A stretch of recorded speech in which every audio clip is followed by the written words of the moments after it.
రాజధానిలో మంత్రులు నారాయణ, గొట్టిపాటి, డోలా బాల వీరాంజనేయ స్వామి పర్యటించారు. అమరావతిలో రోడ్లు, భవనాల నిర్మాణ పనులు పరిశీలించారు. గెజిటెడ్, నాన్ గెజిటెడ్ అధికారుల నివాసాలు, ఐకానిక్ టవర్లు, ఎమ్మెల్యే, ఎమ్మెల్సీల నివాసాలు పరిశీలించారు. నిర్మాణ పనులు జరుగుతున్న తీరును సహచర మంత్రులకు వివరించారు మంత్రి నారాయణ. ఇక్కడ కేజీ చీరలు కొంటే అర కేజీ చీరలు ఫ్రీ అంట. మంగళ్య షాపింగ్ మాల్, కేజీల్లో సేల్, టన్నుల్లో ఆనందం. రాజధానిలో అన్ని భవనాలు శరవేగంగా నిర్మాణాలు జరుగుతున్నాయన్న మంత్రి గొట్టిపాటితో మా ప్రతినిధి కృష్ణ ఫేస్ టు ఫేస్.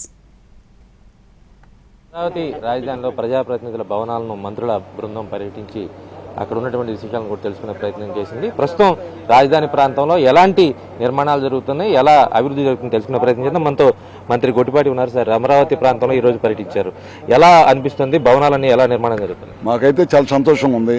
ఇప్పుడే మీరు చూశారు, ఎమ్మెల్యే క్వార్టర్స్, మినిస్టర్ క్వార్టర్స్ అయిపోయినాయి, జడ్జి క్వార్టర్స్ అయిపోయినాయి, ఐఏఎస్ క్వార్టర్స్ అయిపోయినాయి, మిగతా ఆఫీసర్స్ సంబంధించిన బిల్డింగ్స్ కానీ అన్ని కూడా అయిపోయినాయి.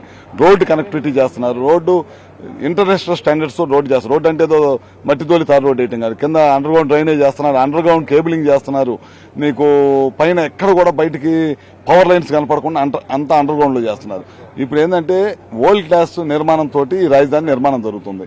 మనం చూస్తున్నాం హైదరాబాద్, ఆ రోజు చంద్రబాబు నాయుడు గారు దూరదృష్టితోటి హైదరాబాద్ లో ఏ విధంగా సాఫ్ట్వేర్ టెక్ ని ఇంట్రడ్యూస్ చేసిన తర్వాత ఎంతమంది టెక్ ఉద్యోగస్తులు తయారయ్యారో మీ అందరికి తెలియదు కాదు. అట్లానే ఒక రాజధాని ప్రతి రాష్ట్రానికి తలమనకు. ఇవాళ దేశం మొత్తం మీద అన్ని రాష్ట్రాల రాజధాని ఉంటే రాజధాని లేని రాష్ట్రంగా మిగిలిపోయింది.